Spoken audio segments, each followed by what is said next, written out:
teórica sobre o curso introdutório, que vai falar um pouquinho sobre as perspectivas terapêuticas da cannabis sativa nas doenças graves, tá? Então, hoje nós vamos apresentar um pouquinho sobre o poder dessa planta, sobre as ações dos fitocannabinoides nos mais diferentes tipos de câncer, como é que eles vão atuar, promovendo uma ação antitumoral. A gente vai falar também sobre alguns aspectos dentro de uma prescrição segura e eficiente. E a gente vai finalizar falando um pouquinho sobre os aspectos jurídicos, tá? Quais são as leis que regulamentam a prescrição à base de cannabis, quem são os profissionais que podem fazer essa prescrição, caso esses profissionais façam essa prescrição, qual é o respaldo legal para que isso aconteça. Então, tudo isso a gente vai visualizar na aula de hoje, tá bom? Então, eu vou convidar para iniciar a aula de hoje o nosso aluno, o João Aurílio, que ele vai se apresentar aqui para vocês e vai começar a nossa aula.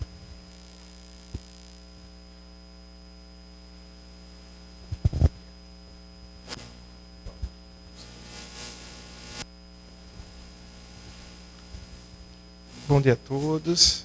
Me chamo João Aurílio Moraes, sou acadêmico de medicina do 8º período da UFPB e darei início ao terceiro dia da nossa capacitação, que é promovida pelo PEX Cannabis, projeto de ensino e projeto de extensão e pesquisa coordenado pela professora doutora Kate Lísias, e também terá a participação de Jennifer Soares e Adriana Cortes. De início, iremos falar sobre o papel dos fitocannabinoides no tratamento do câncer, começando com a sintomatologia muito associada ao tratamento terápicos e a radioterapia. Lembrar que, por mais que cada um tenha o seu efeito colateral, sua lista de efeitos colaterais muito específica, vocês que trabalham com câncer diariamente sabem que muitos desses sintomas são bastante recorrentes e incomum a esses medicamentos. Em especial, a náusea, os vômitos, os processos inflamatórios, que aí vão estar associados a distúrbios do trato gastrointestinal, a problemas de pele, a mucosite, que é muito comum no paciente em tratamento oncológico, a anorexia, né, essa recusa alimentar, que é muito frequente, e a dor, que vai estar, mais uma vez, interligada aos processos inflamatórios ou até mesmo à própria doença. Como já falamos no outro dia da nossa capacitação, a analgesia é especialmente do THC, e isso não é diferente do tratamento com câncer. Para ter mais respaldo, né, nesse controle da sintomatologia causada pelo tratamento, há estudos que comprovam, mediante quimioterápicos e radioterapia, a cannabis ela continua sendo efetiva na redução da dor, em especial em níveis moderados. Quer dizer que em nível intenso ela não funciona? Muito pelo contrário. Ela continua tendo ação, só que muitas vezes é necessária a associação com outros medicamentos. Os opioides, por exemplo, que são muito usados nos pacientes com câncer com dor intensa, olha que interessante, ao ser utilizado junto a fitocannabinoides, eles promovem uma sinergia, um efeito sinérgico.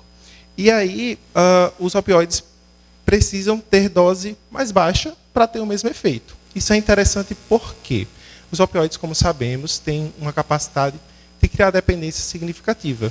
Então, o fitocannabinoide, especialmente o fitocannabinoide especial, o THC, vem ajudar nessa redução de dose, consequentemente, menor probabilidade de desenvolvimento de dependência. As náuseas e vômitos são esse sintoma que é muito recorrente e é importante não só pelo mal que causa ao paciente, mas muitas vezes é motivo de usar má nutrição e recusa ao tratamento.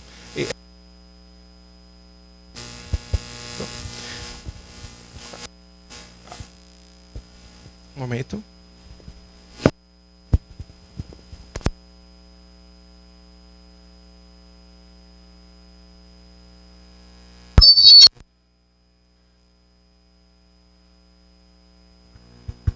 Agora deu certo.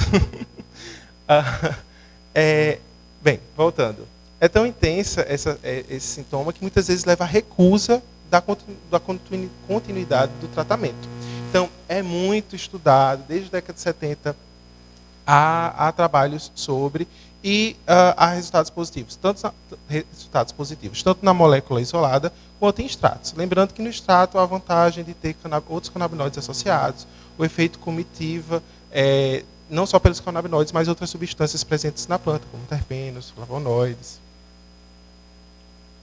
Outra característica que é bom a gente sempre estar ressaltando é a capacidade anti-inflamatória. Por quê? Vai estar a radioterapia, vocês mais do que quem não convive com o paciente com câncer sabe que causa processos inflamatórios constantes na pele dos pacientes, assim como a própria químio, que vai trazer, como eu falei, a mucosite e distúrbios do trato gastrointestinal.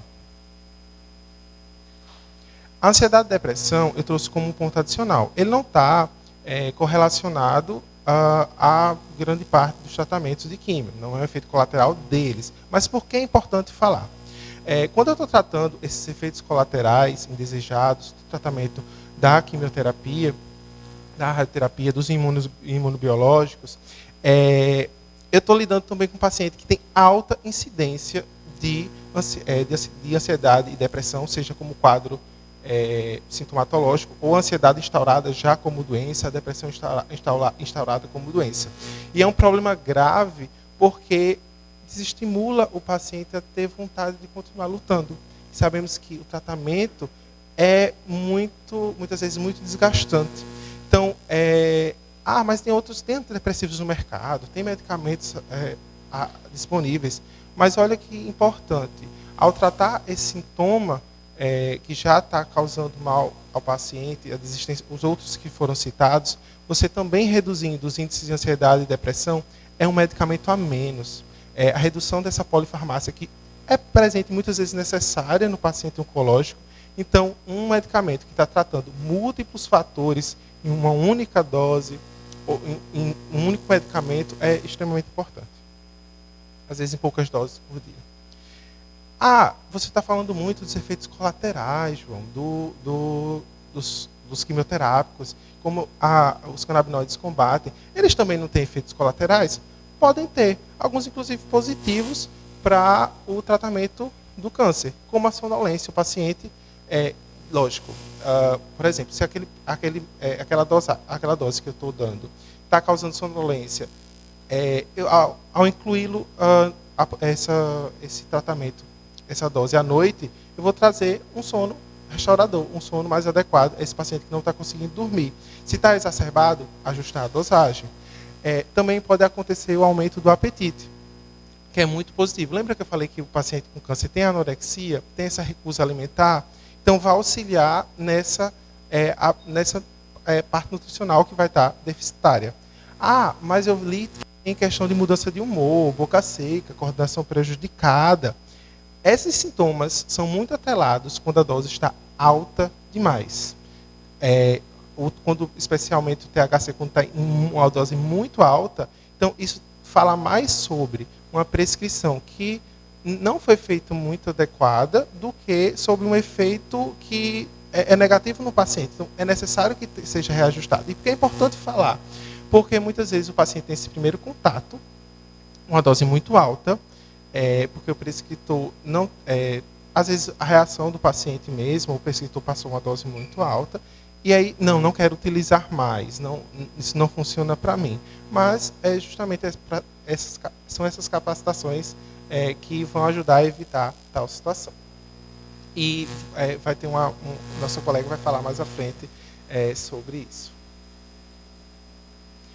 Falando de sintomatologia, vocês sabem que tem essa quantidade de trabalhos respaldando tudo que eu falei, está devidamente citado.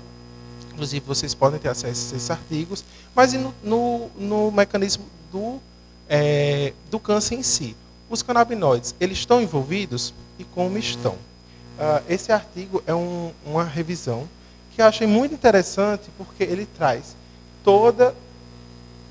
Está um pouco coberto aqui, mas dá para ler. Ele traz diversos pontos em que os canabinoides eles vão ter ação da progressão do câncer. Não é? Vocês podem ver que, quando eu falo canabinoides, nesse artigo ele tá incluindo a ação de endocannabinoides, de fitocannabinoides, como CBD ou THC, ou até mesmo sintético. Vocês podem observar, não vou destrinchar as cascatas, senão só em uma a gente passa uma manhã inteira aqui, mas a ação de apoptose ela é presente. Sabemos que há uma desregulação em células cancerígenas quanto à sua capacidade de ter a morte celular. Também tem um ciclo celular que continua uma proliferação descoordenada. Tem o estímulo à autofagia. As células saudáveis elas são capazes de identificar organelas ou então proteínas que estão disfuncionais e ir lá e destruí-la. Infelizmente, nas células tumorais, isso não acontece. Então, isso é estimulado pelos canabinoides no geral. Também há uma ação promotora que impede, uma ação que inibe a transformação de células epiteliais no tipo mesenquimal, que são células descoordenadas, que têm maior capacidade de criar metástase. Também sabemos que as células tumorais elas têm expressão exagerada de estruturas que causam adesão. Justamente isso que facilita, muitas vezes, a instalação de metástase. Então, inibe essa hiperexpressão de mecanismos de adesão. Além disso, tem a invasão e a metástase e a angiogênese, que estão intimamente ligadas. Os tumores, para aumentarem seu aporte nutritivo, muitas vezes têm componentes que estimulam essa angiogênese e os canabinoides ele tem ação inibitória.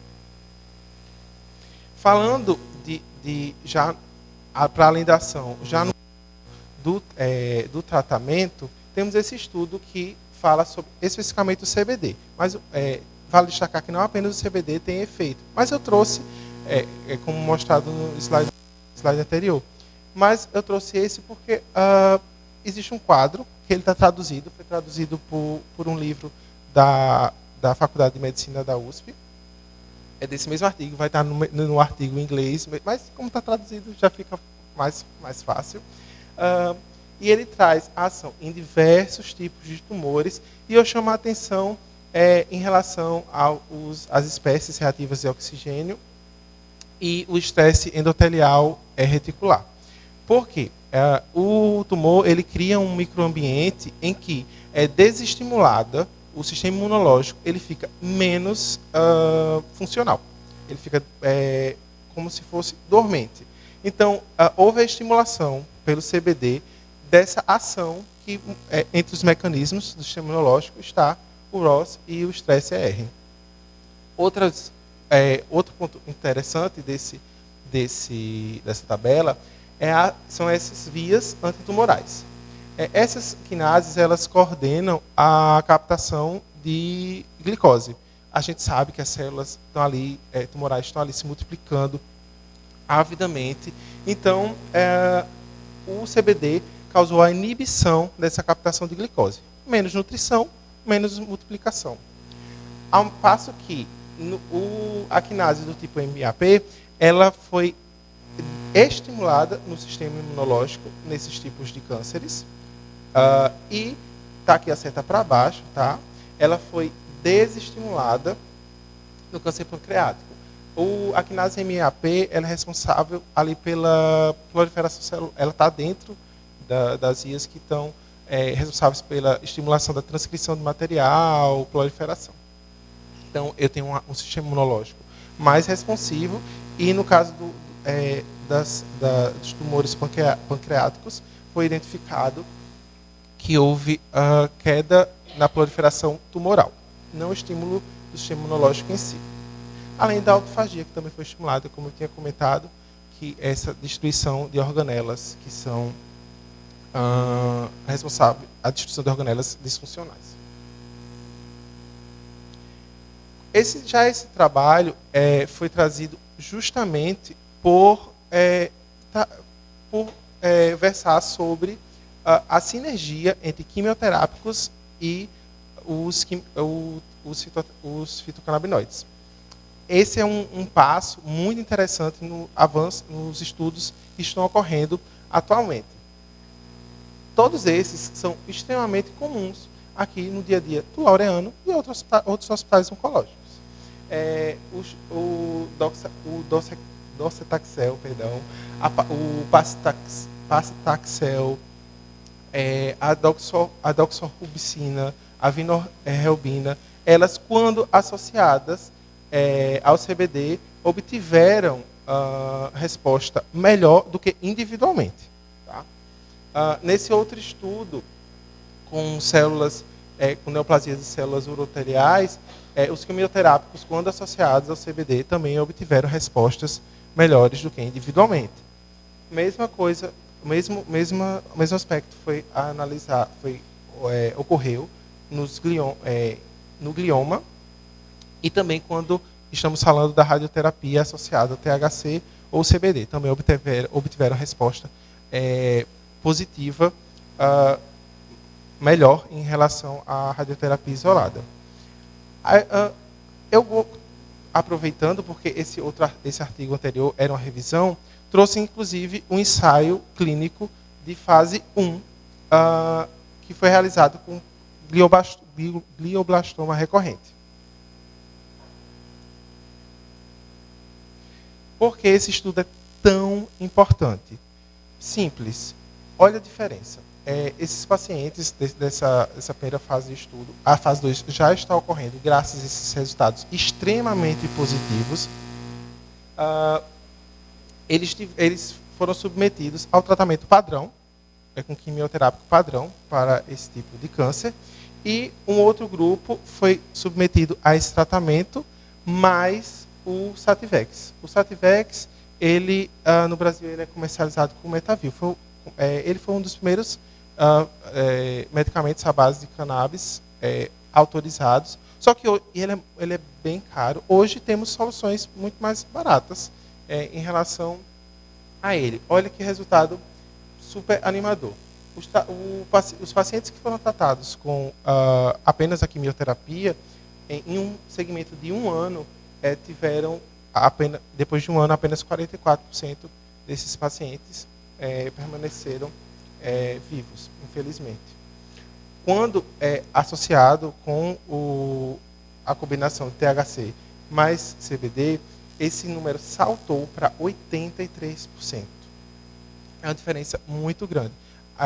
O glioblastoma recorrente, ele tem sobrevida ali o recorrente de 5 a 8 meses. Então, você vê que em 1 ano, 83% dos pacientes sobreviveram, e quando você compara com o grupo que só recebeu a quimioterapia, é muito relevante.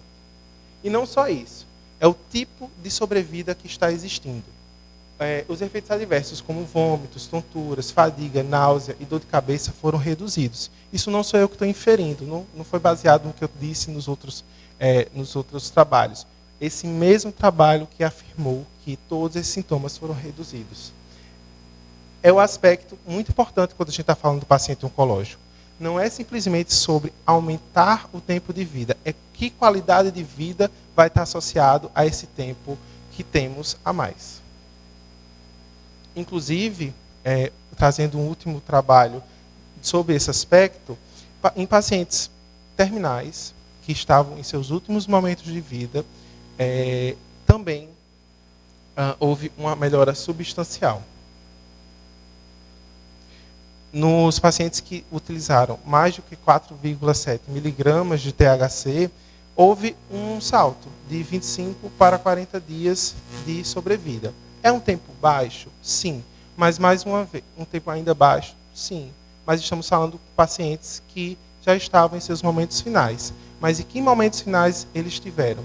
Se vocês acessarem esses artigos, vocês vão ver com mais detalhes que todos aqueles sintomas vão estar mitigados. Mais uma vez, desde a sintomatologia do tratamento reduzida, passando pelo tratamento mais eficaz e até nos momentos os canabinoides eles apresentaram ação positiva, o que não pode ser deixado de lado. Passo a palavra para a minha colega.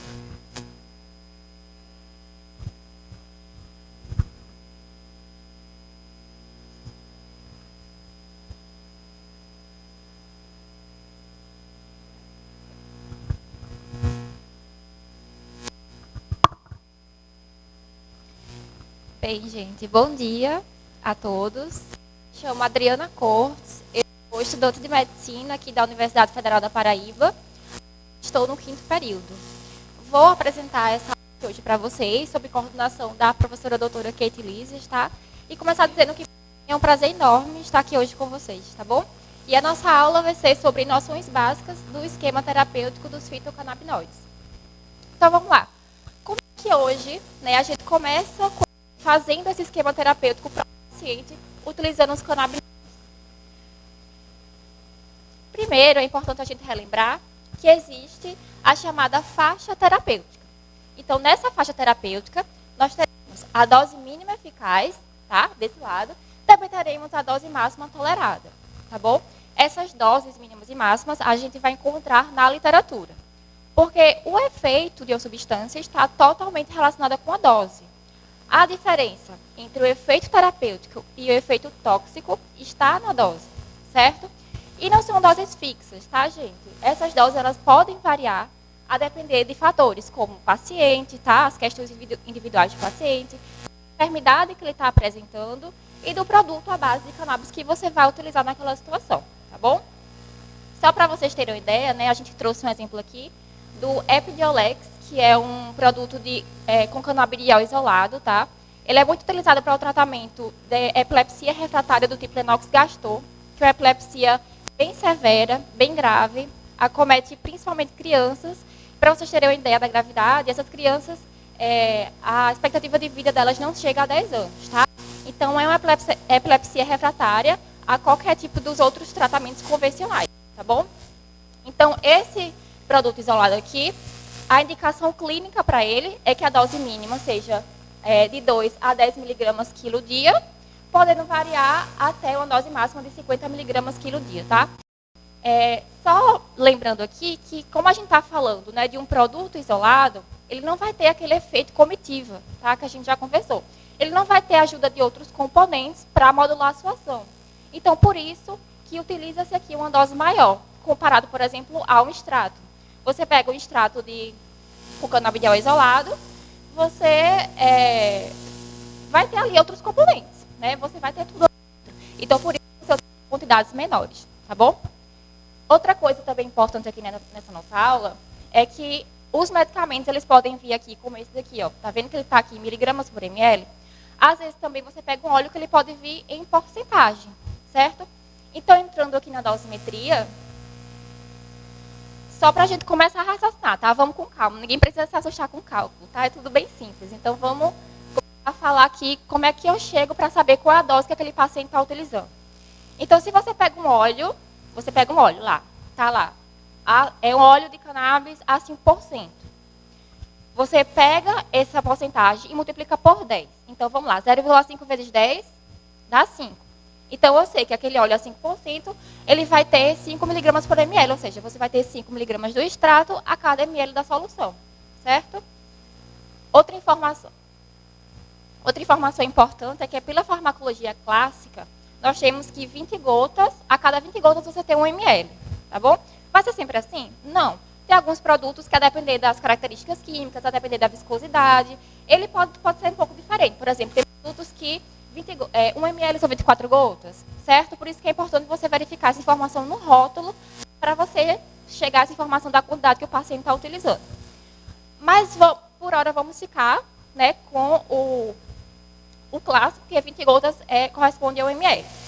Então, vamos ter um exemplo. Chega para você, digamos que você está lá e chega para você um paciente idoso, ele tem um histórico de epilepsia, que ele está utilizando, vamos supor, um óleo da Brás laranja a 0,5%, tá bom? E ele fala que ele está tomando 3 gotas 2 vezes ao dia. Ele chega para você com essa informação aqui. E aí? Como é que a gente faz para saber qual é a dose diária do extrato que aquele paciente está utilizando? É simples, tá? Então vamos com calma. Uma coisa que é importante, só para recapitular, para ver se vocês lembram, se esse paciente está tomando 3 gotas 2 vezes ao dia, qual é o horário recomendado no dia que ele deve tomar essa medicação? Junto das principais refeições, que são almoço e janta, porque são aquelas refeições que têm uma maior quantidade de gordura, tá? Perfeito. Então, viemos com essas informações, nós sabemos que 20 gotas 1 ml, se ele toma 3 gotas 2 vezes ao dia, ele toma 6 no total. Então, se 20 gotas é 1 ml, as 6 gotas que ele toma, numa regra de 3 simples, a gente consegue descobrir facilmente que corresponde a 0,3 ml, tá? As gotinhas que ele está tomando são 0,3 ml por dia. Perfeito. Agora, a gente não multiplicou a concentração na 0,5%, a gente descobriu que 5 miligramas do extrato corresponde a 1 ml. E o que ele está tomando é o quê? Na 0,3? Com mais uma regra 3 simples, a gente descobre que corresponde a 1,5 miligramas. Certo? Então, assim, não precisa se preocupar com isso, são cálculos simples para a gente conseguir chegar ao conhecimento de qual a dose que o paciente está tomando. Porque às vezes ele chega para você falando, estou tomando 3 gotas. Só, mas e aí? Qual é a dose, né, implicada nessa situação? E a gente já viu que a dose é uma informação importante, né, para a gente manejar o tratamento desse paciente, tá bom?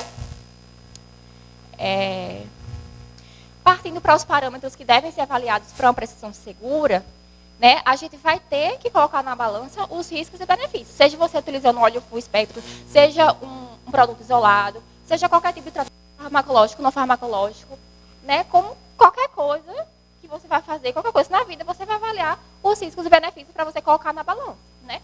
E aqui, com tratamentos com os canabinoides, não vão ser diferentes.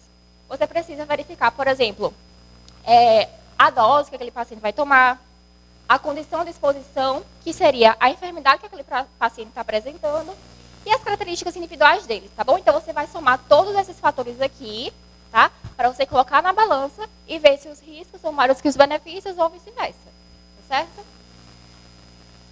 Falando um pouco sobre os grupos de risco, né, que também é importante mencionar, existem alguns grupos de risco, né, que a gente deve considerar para quando a gente vai passar o tratamento desse paciente. Então, por exemplo, pessoas com distúrbios mentais, né, ou com familiares que possuem histórico de transtornos mentais, e gestantes, crianças e doenças cardiovasculares descompensadas. No caso de gestantes e crianças, na prática mesmo é mais difícil você ter projetos de pesquisa que abordem essas populações, tá? Pesquisas científicas assim, padrão ouro, ensaio clínicos, elas são mais escassas, tá? Então a gente muitas vezes não consegue dizer o que é benéfico ali ou não naquela situação para esse grupo e por isso que a gente evita às vezes. Mas é sempre? Não, porque não sei se vocês lembram no início dessa aula que eu falei que existe aquela síndrome de Lennox-Gastaut, né? Que é aquela epilepsia refratária grave. Então, se aquela criança não tomar nada, não fizer nada, ela vai morrer, porque o cérebro dela vai entrar em exaustão, ela precisa tomar alguma coisa que controle a crise convulsiva. Aí só porque a criança eu não vou dar? Não, aí tem aquela questão do risco-benefício que eu falei, né? Nesse caso aqui, os riscos são enormes. Então, o recomendado nessa situação é que você utilize o medicamento, né, com canabidiol, tá certo? Alguns efeitos colaterais, que João, né, inclusive, já introduziu um pouco sobre isso, mas é importante que a gente fale que o uso terapêutico da cannabis, né, é diferente do uso recreativo, pela via de administração, pela quantidade, pelo quimiotipo envolvido.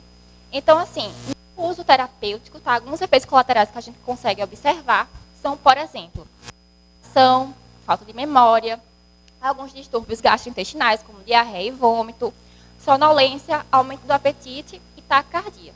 Agora, sim, é importante a gente entender também que esses efeitos colaterais, eles são bem mais leves e brandos, comparados, por exemplo, a um clonazepam da vida ou algum anticonvulsivante, que já é comprovado, né, que existem muitos efeitos hepatonefrotóxicos que podem realmente chegar a lesionar aquele indivíduo, até levar à morte. Então, assim, esses efeitos aqui são muito brandos. Inclusive, como o João estava falando, você tem uma pessoa, por exemplo, uma pessoa que está fazendo tratamento oncológico, né, fazendo uma quimioterapia, tem perda de apetite. Esse efeito aqui não vai ser bom para ela, não? Vai ser benéfico, tá entendendo? Então, por exemplo, pessoas com HIV, né, ou pessoas que têm criança com transtorno do espectro autista, que muitas vezes tem seletividade alimentar, é outro exemplo também interessante aqui. uma pessoa com insônia, né? Uma pessoa com insônia, você colocou a medicação que traz efeito. Então, vai ser interessante naquela situação. Então, a gente tem que sempre estar pesando e verificando essas questões, tá bom? E agora eu vou passar a palavra para a minha colega Jennifer, que vai continuar com vocês, tá? Muito obrigada, gente.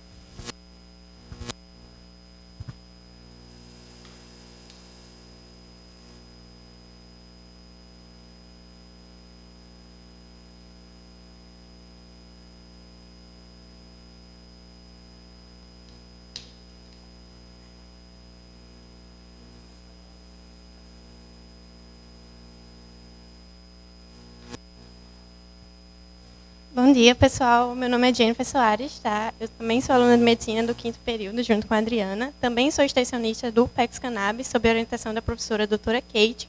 E eu vou falar com vocês sobre 2 temas, né?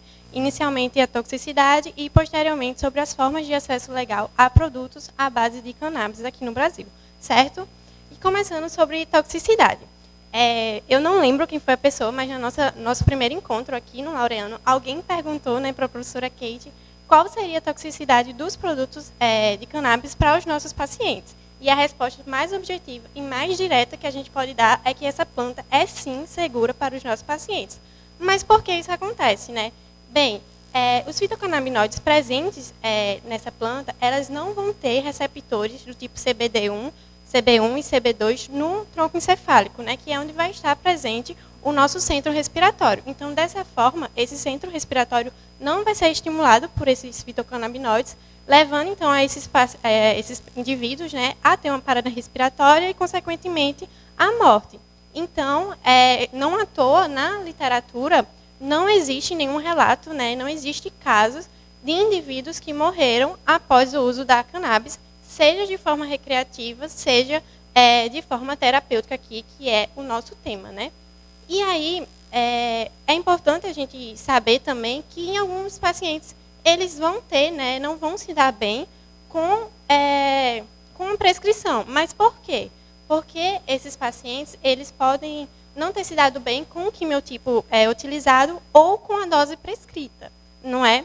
Por quê? Porque, como a gente já discutiu nas últimas aulas, vão ter quimiotípicos específicos para cada indivíduo e para certas doenças. Além disso, né, também tem a questão da curva do invertido, que a dose deve ser individualizada. Cada indivíduo vai ter uma dose necessária para ele. Então, nesses casos, o que é que a gente faz? Ou a gente troca, né, o quimiotípico que a gente prescreveu ou a dose que a gente prescreveu para esse paciente. E, além disso, nesse contexto, né, a gente também pode falar de uma baixa toxicidade aguda do THC. Na literatura, é relatada uma dose diária máxima recomendada de THC de 40 miligramas ao dia, né, principalmente quando associada, né, ao seu modulador, que é o CBD. E aí, a gente tem estudos também analisando a toxicidade dos canabinoides em alguns animais, como cães, ratos e macacos, né? A Adriana falou um pouco sobre dosimetria, e é bom a gente lembrar que a dose letal média, né, ela vai ser aquela dose necessária para matar 50%, né, dos animais testados. E aí, esses estudos, né, a gente traz aqui a questão dos macacos, por serem esses animais nessa pesquisa, dentre esses animais dessa pesquisa, que seriam, né, os mais próximos para nós, né, de nós seres humanos, essas pesquisas trazem, né, que no caso dos macacos, essa dose letal média ela vai estar acima de 900 miligramas por quilo, né, no caso, 9 gramas ao quilo.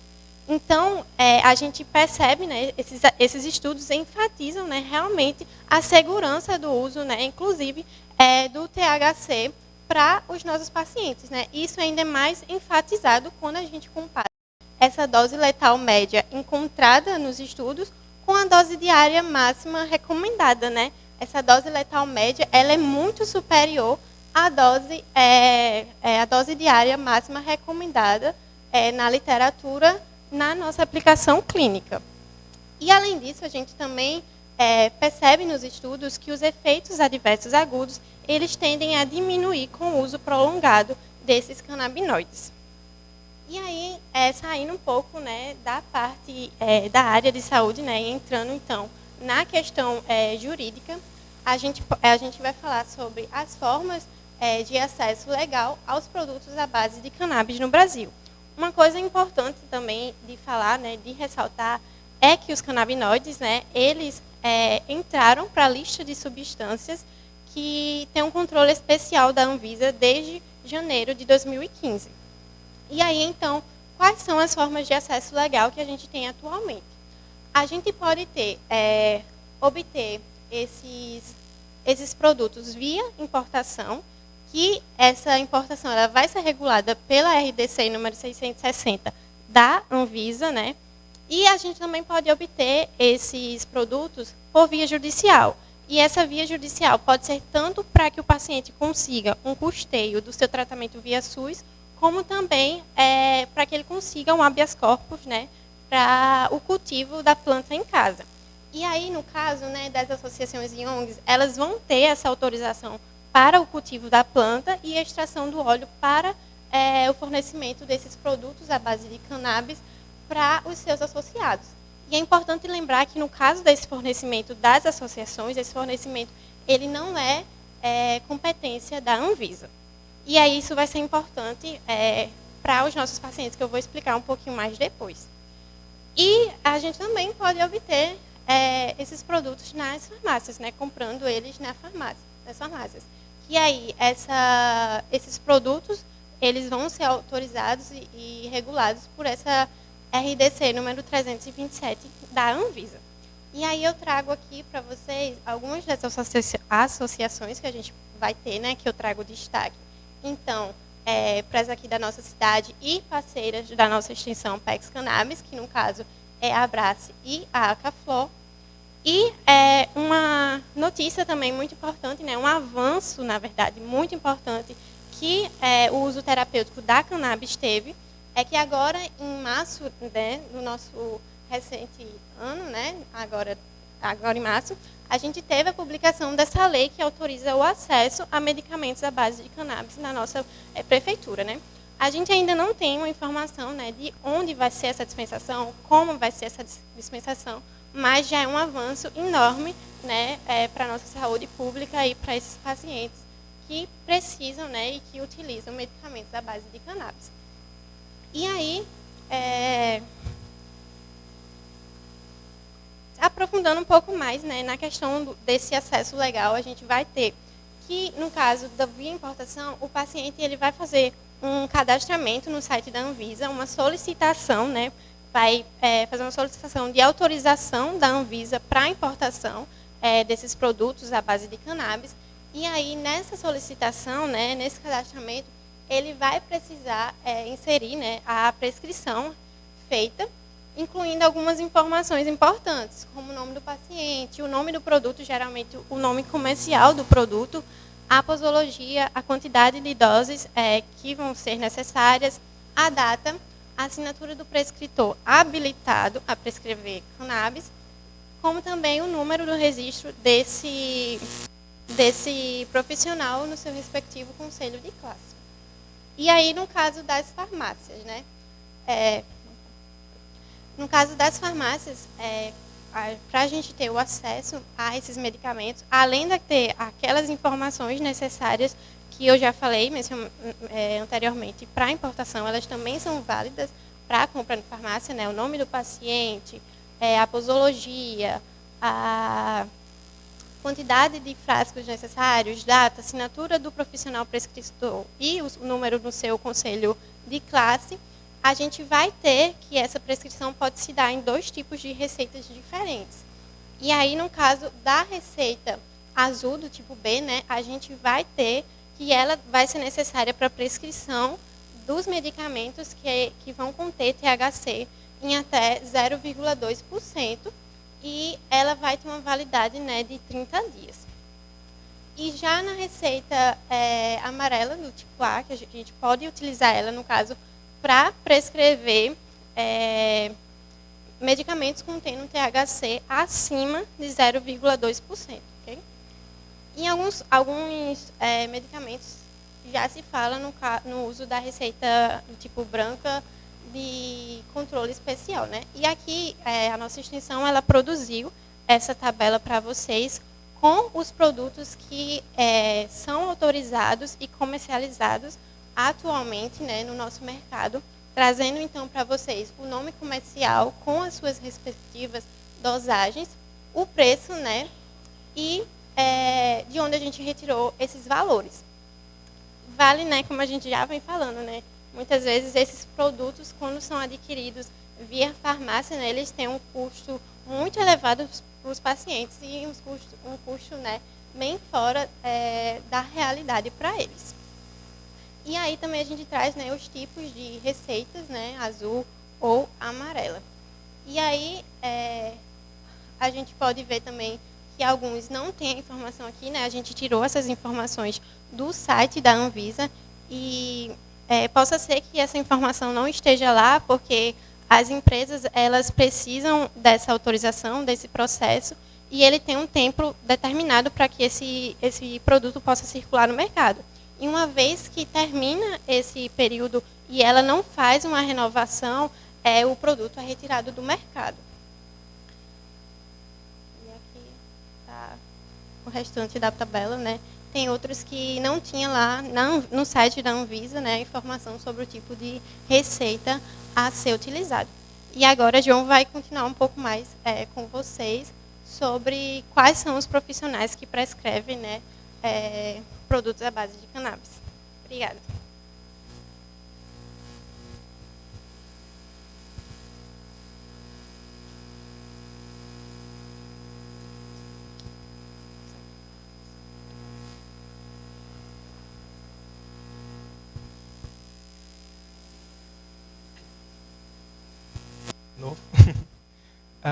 Bem, hoje temos muita questão jurídica envolvendo a prescrição do cannabis. Os médicos podem prescrever. Houve uma tentativa de limitação pelo Conselho Federal de Medicina, na Resolução 2113 de 2014, para que psiquiatras e neurologistas tratassem especificamente crises convulsivas em crianças, ignorando todas as evidências que foram tratadas nessas aulas, não só nessas aulas, mas que estão disponíveis em inúmeros artigos e trabalhos. Houve uma retentativa dessa limitação em 2022, uma nova RDC, mas, mais uma vez, dada a péssima recepção e muitas ações jurídicas, ela está suspensa. Mas os médicos eles continuam prescrevendo baseados, primeiro, no uso compassivo, tendo em vista que não havendo tratamento adequado para aquele paciente e respaldado nos artigos que existem e nos trabalhos que existem, você está oferecendo a melhor opção para o seu paciente. Também o uso off-label. Por mais que não tenham trabalhos, por mais que não tenha na bula, daquele medicamento, aquela ação descrita, por exemplo, muitas vezes utilizamos antialérgico, o efeito colateral do antialérgico para combater a insônia. Porque um medicamento para combater a insônia necessariamente traria muito mais malefícios. Então, é um efeito colateral que vamos estar utilizando como o efeito principal. De forma semelhante, acontece com a cannabis. Sabe-se que tem muitas outras ações, por mais que não seja o principal descrito nos trabalhos ou presente na bula, há a questão do uso desses efeitos colaterais que se tornariam principais, como citados pela minha colega, sonolência, a questão da melhora do apetite, ou questões, aspectos mais sérios. Por exemplo, tem ação inflamatória, mas não tem um trabalho sobre uma doença específica que atinge o trato gastrointestinal, mas ela tem cunho anti-inflamatório. Então, entra-se muito respaldado no uso compassivo e off-label, e que é feito na prática clínica desses profissionais no dia a dia.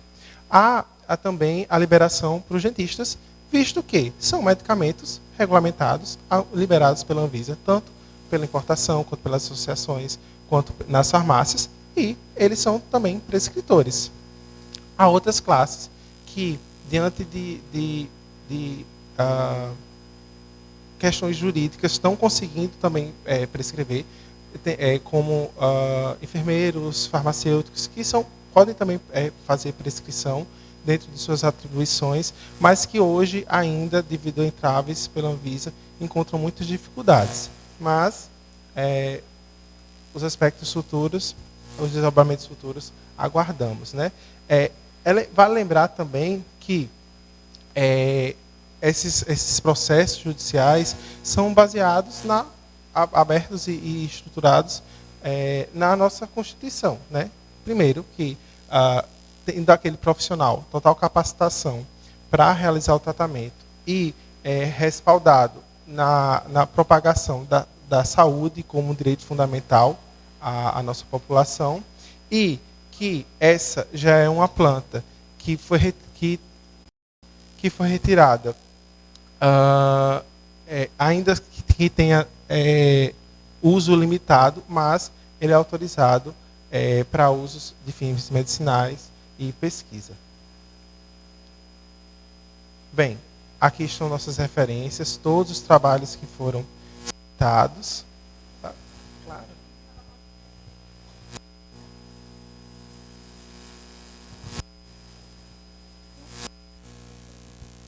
Gente, só uma informação importante que eu esqueci de falar para vocês. Mas, os produtos aqui comercializados em farmácias, né?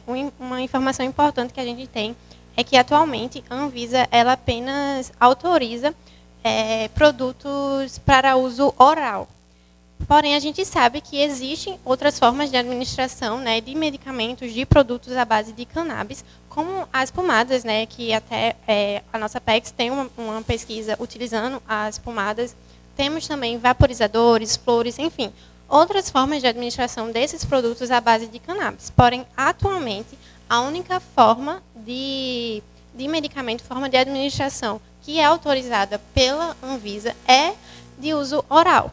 Porém, a gente, como é que esses pacientes, né, que podem ser beneficiados com outras formas de administração desses produtos à base de cannabis, eles podem ter acesso a essas formas, né? No caso, pelas associações. Como eu falei para vocês, né? No caso das associações, esse fornecimento dos produtos, eles não é de competência da Anvisa. Então, elas não seguem esse regimento da Anvisa. A Anvisa, ela apenas tem uma competência para atuar sobre empresas, né? Ela não tem competência para atuar sobre essas associações. Então, essas associações, uma vez que elas possuem autorização para o cultivo e extração do óleo da cannabis, elas conseguem produzir, né, conseguem fornecer esses produtos com outras formas de administração, como, por exemplo, no caso das fumaças, né, das pomadas, né, que a gente pode ter, que a gente teve acesso com a nossa pesquisa, né? Tanto, né, as duas, a Brace como a Caflor.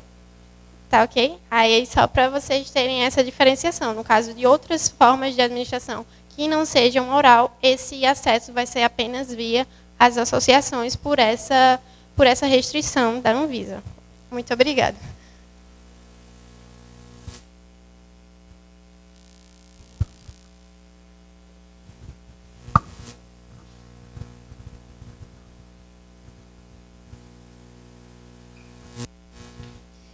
Olá, agora a gente vai falar, fazendo todo um resumo do que foi visto na aula de hoje, e eu quero enfatizar para vocês os pontos mais importantes que foram falados aqui, tá?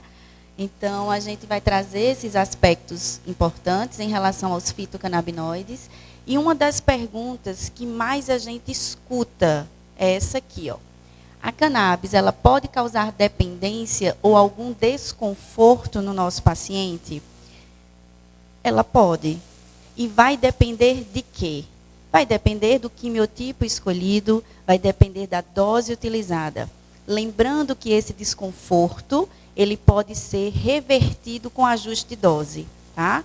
Então, um outro ponto importante é que essa dependência que está mais associada ao uso recreativo, onde a gente tem quimiotipos mais ricos, né, em um fitocannabinoide, que é o THC, e essa dependência, gente, é uma dependência muito, mas muito menor comparada àquela dependência que está associada ao uso de álcool. E álcool é uma droga regulamentada, legalizada em nosso país, tá? Lembrando que o que é que a literatura está trazendo para a gente? Esse grau de dependência em relação associado a algumas pessoas que utilizam quimiotipos específicos é um grau de dependência muito pequeno comparado ao uso do álcool, por exemplo, tá? Então, um outro tipo de dependência que a gente tem hoje no mercado são fármacos que a gente encontra, são medicamentos que a gente encontra na farmácia. E na própria caixa, no próprio rótulo desse medicamento, ele já informa que pode causar dependência. Então, por que eles estão sendo comercializados? Porque, apesar dessa peculiaridade de causar dependência, a gente ainda consegue se beneficiar dos efeitos terapêuticos desse tipo de substância. Então, eu trouxe aqui algumas substâncias que são muito utilizadas no Hospital Laureano, por exemplo. Trouxe aqui o Dimorf, tá, que é a morfina, e a gente tem o clonazepam, que é o Rivotril. Tá? Então, dois fármacos distintos que podem causar dependência e tolerância. A gente precisa aumentar a dose para ter o efeito que tinha antes. E a gente está falando de substâncias com índice terapêutico pequeno, gente. São substâncias perigosas. Em relação à toxicidade com os fitocannabinoides, como já foi mostrado, é uma toxicidade bem baixa. Tá? Outras substâncias que também podem fazer mal para os nossos pacientes. O açúcar, do nosso dia a dia. Açúcar pode chegar a matar pessoas com diabetes. Né? Então, é completamente contraindicado se usar açúcar em pessoas que têm esse transtorno metabólico. Então, não é por isso que a gente não vai deixar de utilizar açúcar no nosso dia a dia para aqueles que não têm esse transtorno. Então, a gente precisa entender que tudo tem um risco e tem um benefício, qualquer que seja a substância. Kate, você está querendo comparar, por exemplo, os fitocannabinoides com a ação do açúcar? Não. O que eu estou querendo mostrar para vocês com esse slide? Que na vida a gente pode ter efeitos bons, efeitos ruins, dependendo da substância e dependendo do paciente que está utilizando aquela substância. Tá? Com cannabis também não vai ser diferente. Aqui eu trouxe para vocês uma outra pergunta que também nos fazem muito, né? Produtos à base de cannabis usados na clínica podem causar dependência? A gente viu há poucos instantes que eu falei para vocês que a cannabis, dependendo do quimiotipo e da dose e da frequência de utilização, ela pode causar dependência em uma vamos dizer assim, quantidade pequena de pessoas. E essa dependência ela é muito menor do que o álcool. Mas quando a gente está falando de efeito terapêutico, quando a gente está falando de efeito medicinal, gente, produtos à base de cannabis usados na clínica, não há relatos na literatura que reforcem ou que mostrem essa dependência. Tá? No uso recreativo, isso pode acontecer. Aqui, não. Por que não? Justamente pelos quimiotipos de cannabis utilizadas na produção desses medicamentos. Então, a quantidade de THC, que seria aquele fitocannabinoide que estaria associado a esse certo grau de dependência pela sua ação psicotrópica, que age em nível comportamental no nosso cérebro. Então, a quantidade dentro de um produto à base de cannabis usado na terapêutica é uma quantidade de THC que não deve ser superior a 40 miligramas dia. Por isso que a gente pode ficar bem tranquilo que quando a gente está falando de ação terapêutica, essa dependência não vai acontecer, não. Em relação à toxicidade, eu quero falar para vocês um pouquinho, complementando a fala de Jennifer, é sobre os canabinoides sintéticos, chamados de drogas K, que muita gente está falando por aí de forma errada, equivocada, chamando essas substâncias, essas drogas de abuso, como super maconha. Não tem nada a ver com maconha, não tem nada a ver com cannabis, essas substâncias, tá?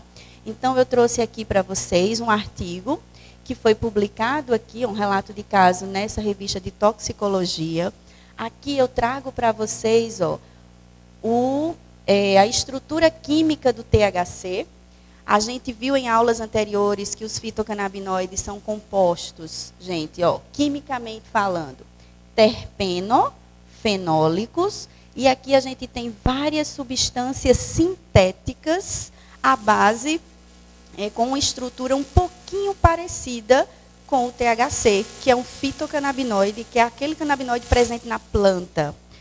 O que é que eu quero chamar a atenção de vocês? Essas drogas K, elas têm uma potência cerca de 100 vezes maior do que o THC. Essas substâncias, elas não têm nada a ver, elas não são o canabinoide presente na planta.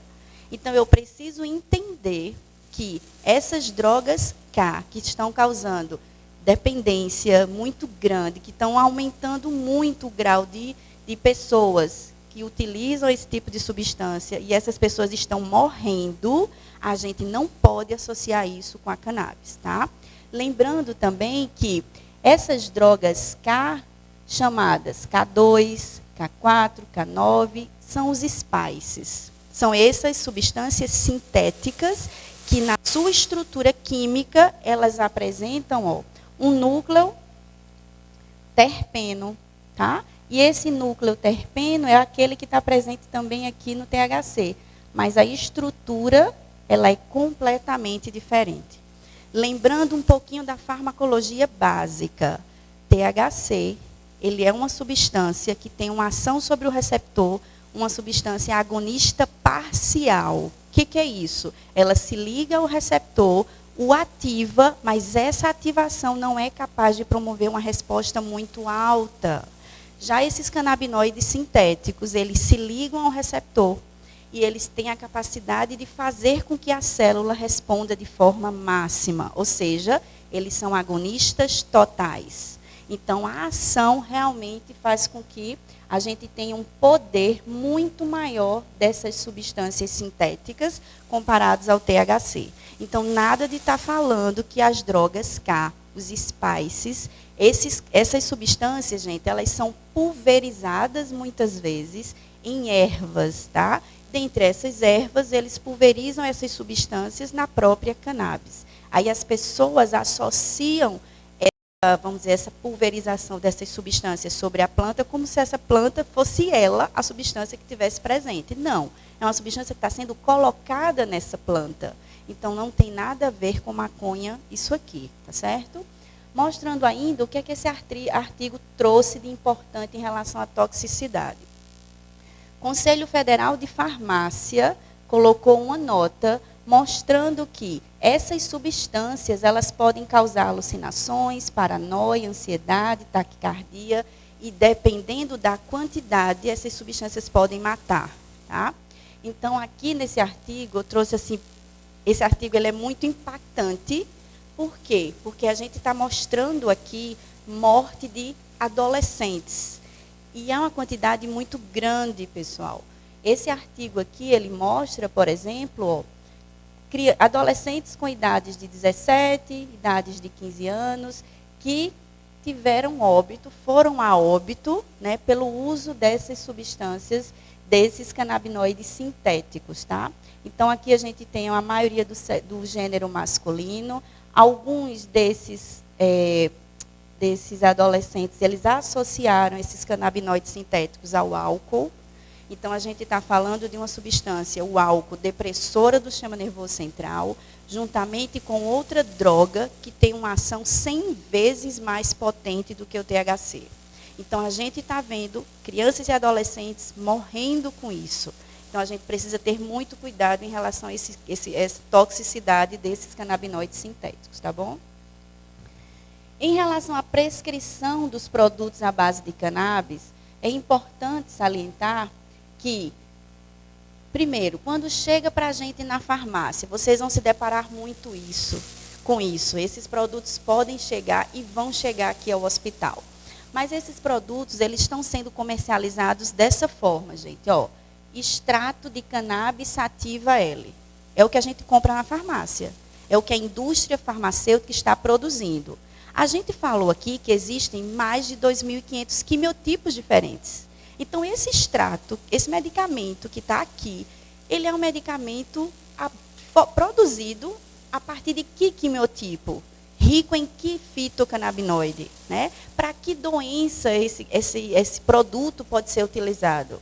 Então, nesse caso, é uma pergunta super importante a gente saber qual é o fitocannabinoide presente no extrato que está sendo comercializado aqui. Lembrando que, para a convulsão, um dos melhores seria o canabidiol.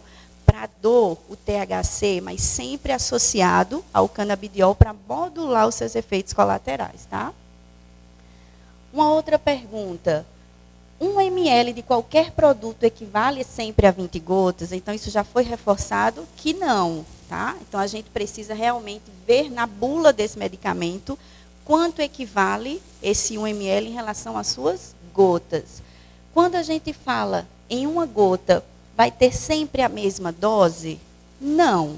Essa está relacionada a uma dose presente na concentração desse produto à base de cannabis que está sendo comercializado. Tá bom? Isso também é bem simples de ser calculado. Esse extrato em específico, eu coloquei aqui uma tarja azul, a gente não está fazendo propaganda de empresa, mas esse produto já é comercializado pelo SUS, já é disponibilizado pelo SUS e comercializado nas nossas farmácias. Tá? Então, aqui a gente tem, ó, por exemplo, que a cada 1 ml desse extrato, ele vai corresponder a 30 gotas. Tá? E nesse produto, a gente tem 96 miligramas por ml de canabidiol e 2,4 miligramas por ml de THC, mostrando uma proporção de quase 48 vezes mais CBD do que THC no produto. Tá? Então, isso já dá um indício para a gente do tipo de sintomatologia que pode ser tratada com esse tipo de extrato. Lembrando, mais uma vez, que quando a gente fala de extrato de cannabis, o full espectro, eu tenho o broad espectro também. Tá? Então, extrato de cannabis, a gente tem aquele efeito relacionado à fitoterapia, que é aquele efeito entourage, efeito comitiva. Se eu tenho esse efeito comitiva correlacionado, isso garante que a gente possa utilizar em uma dose muito menor comparado ao um fitocannabinoide isolado. E é isso que a literatura está trazendo para a gente. Ó. Extratos full espectro, a gente tem doses iniciais de 1,5 a 2,5 miligramas por dia. Eu não estou correlacionando com o peso do paciente. Tá? Então, observem que é uma dose muito menor comparada a um fitocannabinoide isolado, tanto para o canabidiol quanto para o tetrahidrocannabinol. Também em doses que podem variar, chegando a uma dose máxima recomendada de 40 miligramas dia. Um outro ponto interessante. Em um extrato, a gente sempre vai utilizar o THC correlacionado, ou seja, associado de efeitos colaterais. Tá? E aqui no nosso estudo, no ensaio clínico que eu orientei, mostrando que com transtorno do espectro autista, nesse estudo, nós investigamos a ação desse extrato em crianças de 5 a 11 anos. E observamos que esse extrato ele trouxe um efeito muito importante, com doses variando de 1,5 a 17 miligramas dia nessas crianças. Tivemos uma melhora muito significativa em relação à interação social, que melhorou muito, em relação à diminuição da agressividade, tá? E alguns sintomas associados ao TEA, onde a gente também conseguiu melhora muito importante aqui, com doses baixas, por se tratar de um óleo full espectro rico em canabidiol.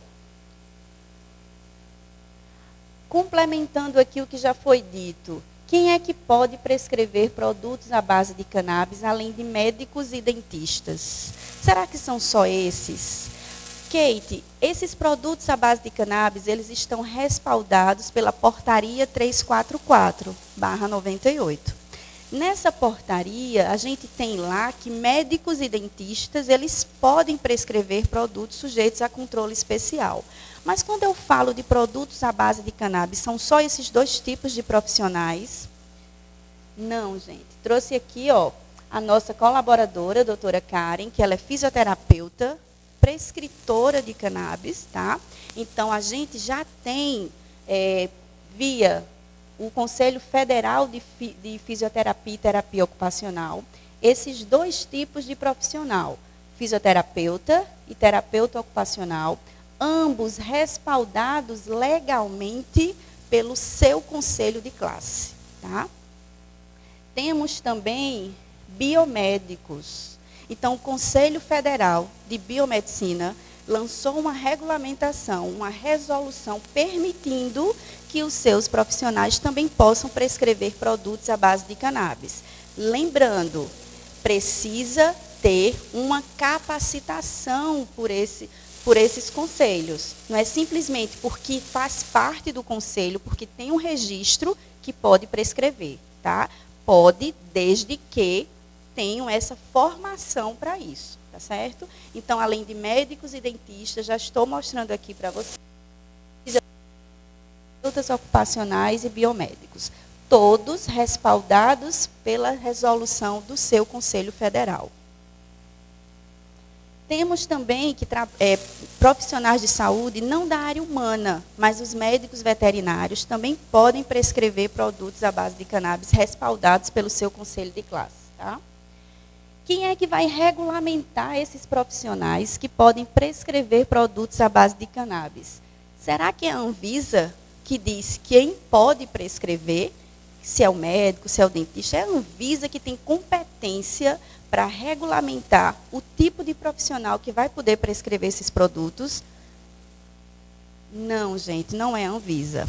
Quem faz isso é o conselho de classe, né? Então, o conselho profissional é quem regulamenta o que o profissional pode ou não fazer. É ele que fiscaliza isso também. Então, é muito importante que a gente entenda que é o nosso conselho de classe que vai dizer quem pode ou quem não vai poder prescrever.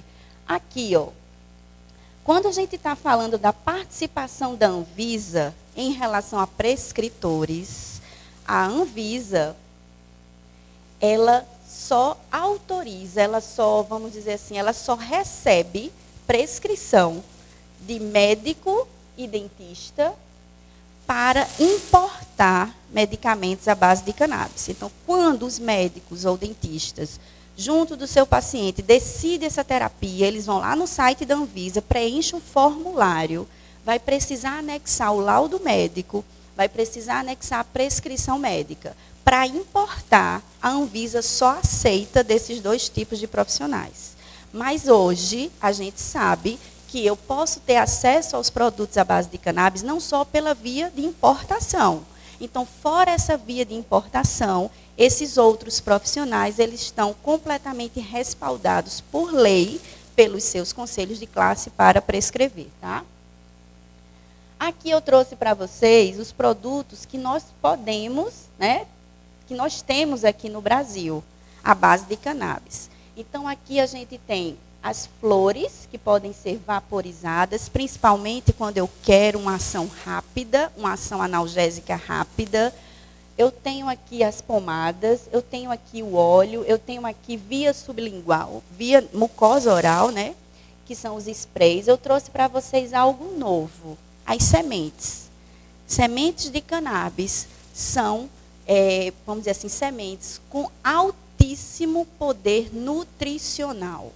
Tá? Então, a gente está falando de um alimento riquíssimo em proteína, riquíssimo em aminoácidos essenciais, riquíssimo em gorduras poliinsaturadas, ômega 3, ômega 6, que a gente compra aí no mercado caríssimo, né? E quando a gente vai comprar, a gente tem uma gordura insaturada muito restrita. Aqui não. Então, essas sementes de cannabis, essas sementes de cânhamo, elas têm um poder nutricional muito, muito alto.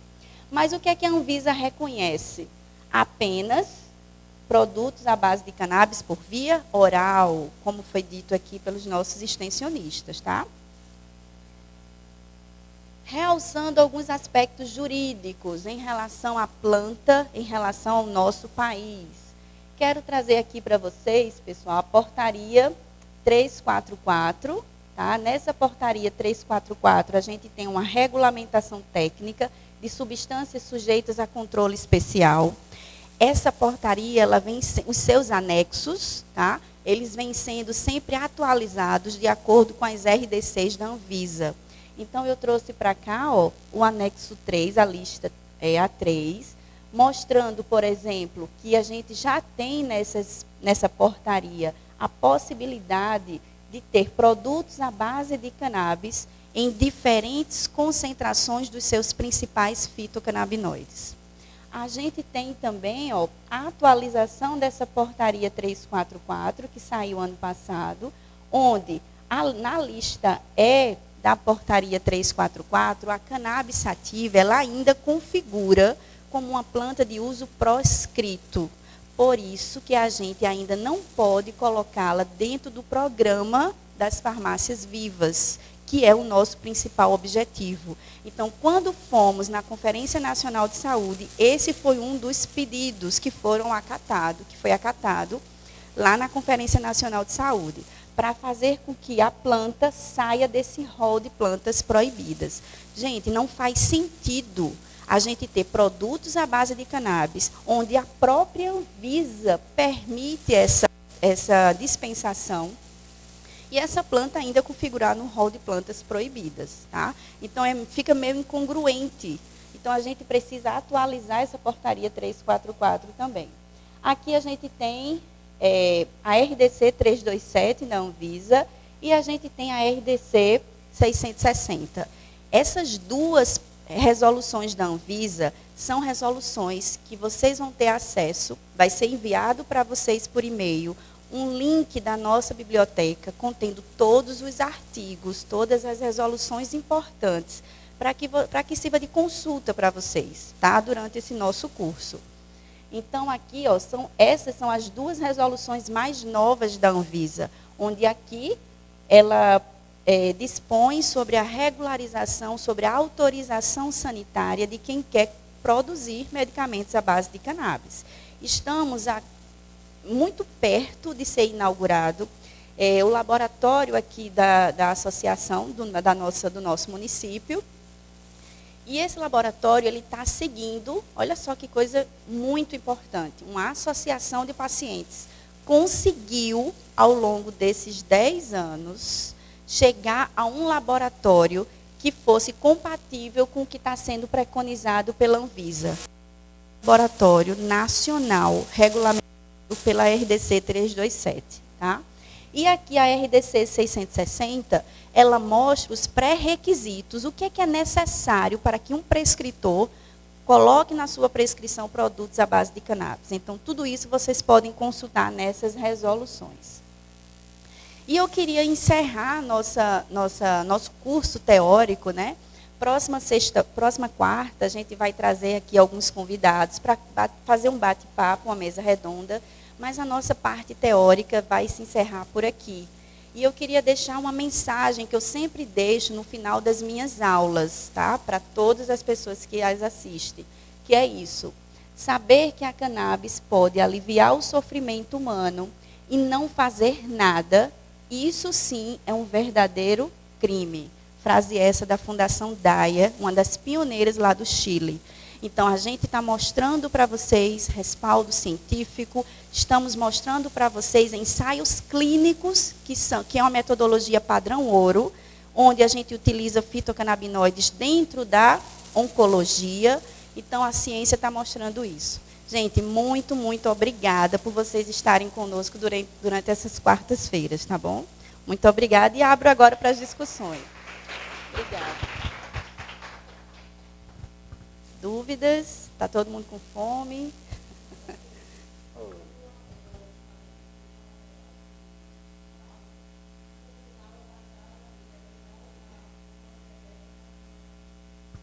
Então, lembra que a gente comentou hoje que para a gente ter um efeito, a dose está muito correlacionada.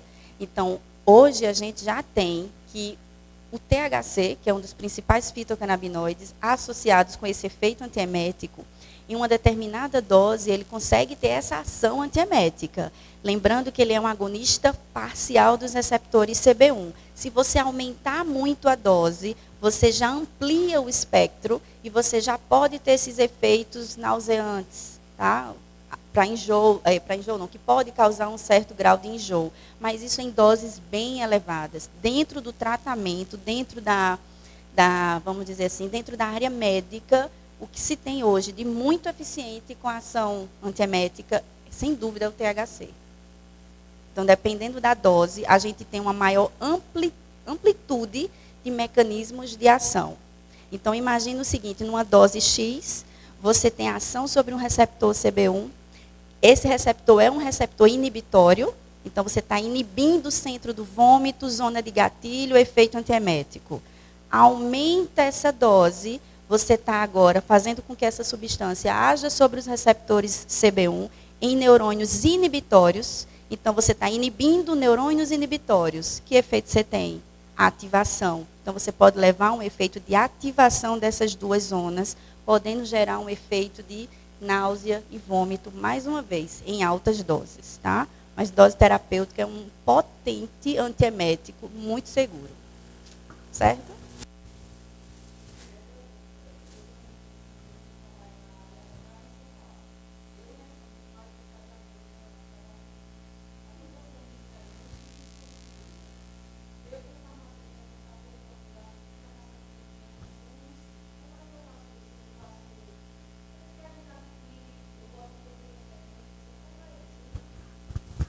Então, não.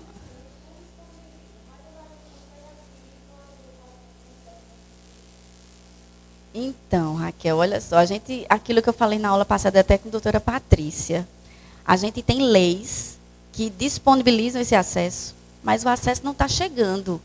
Então, essa regulamentação está sendo produzida ainda aqui no nosso município.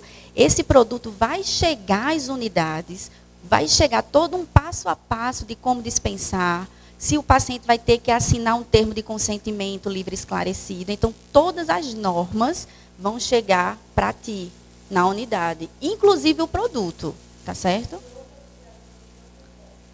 Pelo SUS, você está falando? Então, aqui diz.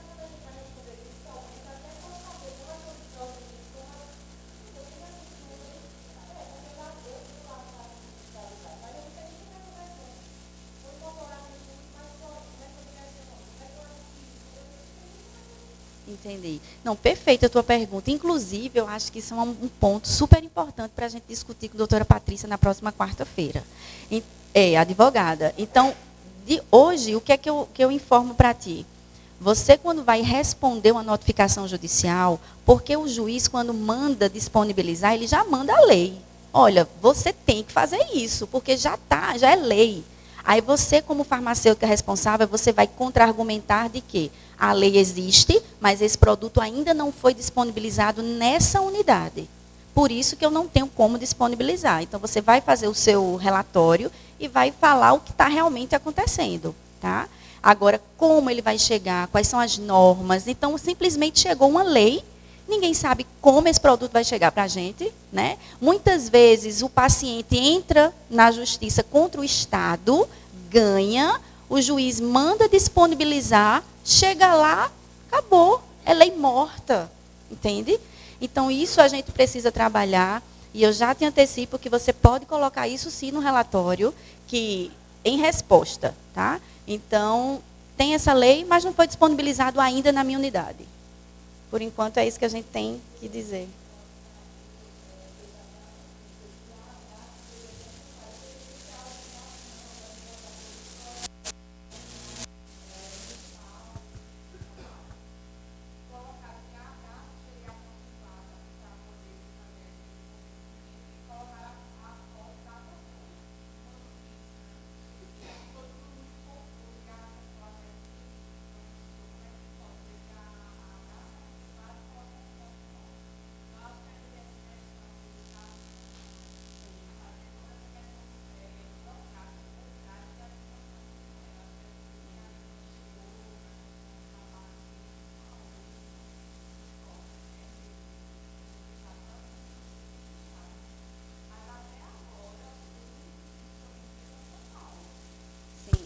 São Paulo já está na rede.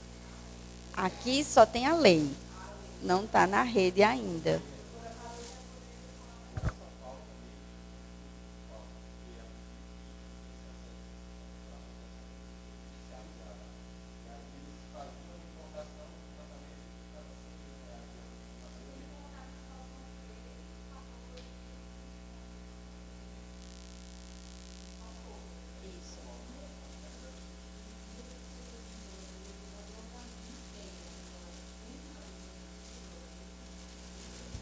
Bom, é para ter na rede, né? Quando a gente fez essa pesquisa, saiu lá as farmácias, a rede. Eu até já vi aqui, já vi.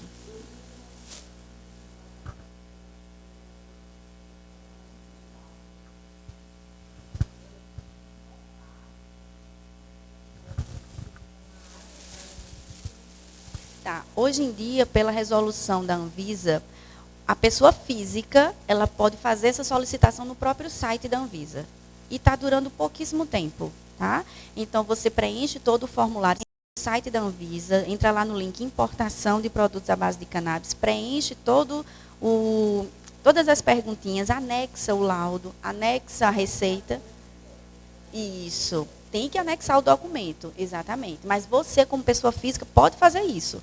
Antes não era assim. Antes era uma burocracia, era só o prescritor. Hoje não. Hoje está mais fácil esse acesso. Agora.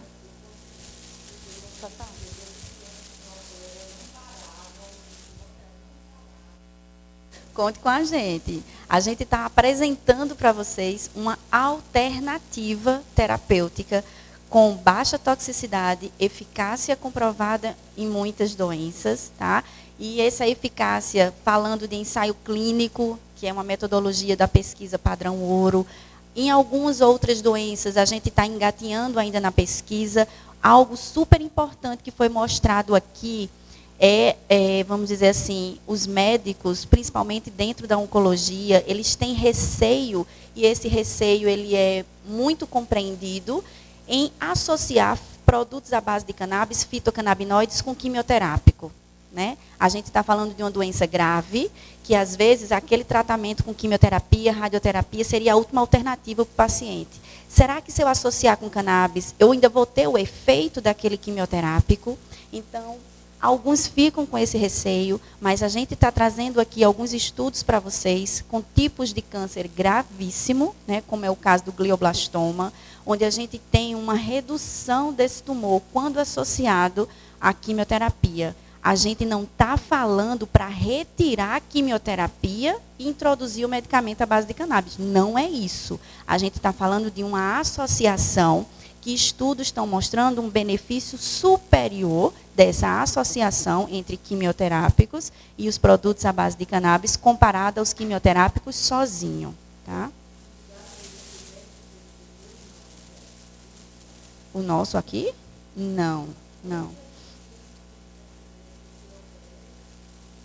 Então, nós temos algumas parcerias. Existe um curso de prescrição que é muito atualizado.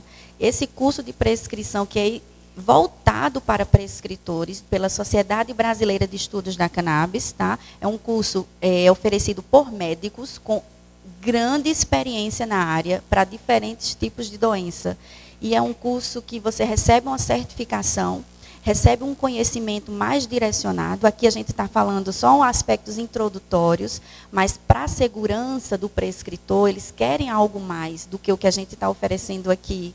Então, eu aconselho, eu indico um curso totalmente online, onde você tem mentorias, onde você tem atendimento aos pacientes, onde você acompanha o paciente. Então, é um curso online, mas não é aula gravada, é ao vivo. E nesse curso de prescrição, você tem essas mentorias onde os médicos, professores, eles atendem pacientes e vocês, como alunos, acompanham tudo. Então, é um curso bem completo. E quem quiser algo assim, a mais do que um curso de prescrição, uma pós-graduação, eu também indico essa pós-graduação da SBEC, tá? Da qual eu faço parte. É uma pós-graduação de 1 ano e meio. Então, é uma coisa muito mais detalhada, é uma coisa muito mais... onde a gente tem um conhecimento muito mais detalhado em relação ao tema. Então, são 2 cursos que eu aconselho demais a quem quiser se especializar nessa área. Multi, para todo mundo. Tudo certo? Gente, mais uma vez, muito obrigada. Uma excelente semana para vocês e até quarta-feira com o nosso fechamento, tá bom?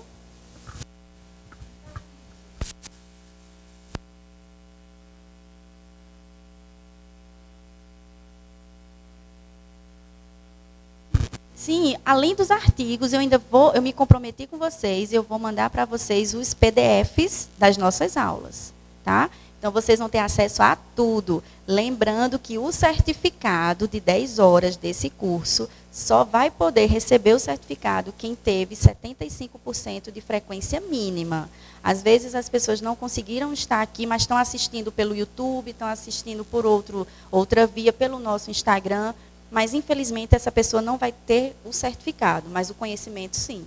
Tá bom? Então, vai estar tudo disponibilizado para vocês. Essa semana, Rodrigo, nosso bolsista, vai mandar e-mail para todo mundo com um link da nossa biblioteca. Por favor, caso vocês não tenham recebido, na próxima quarta, fala com a gente, para a gente ir mais direto nos e-mails que não chegaram. Tá bom? Tchau, gente. Obrigadão.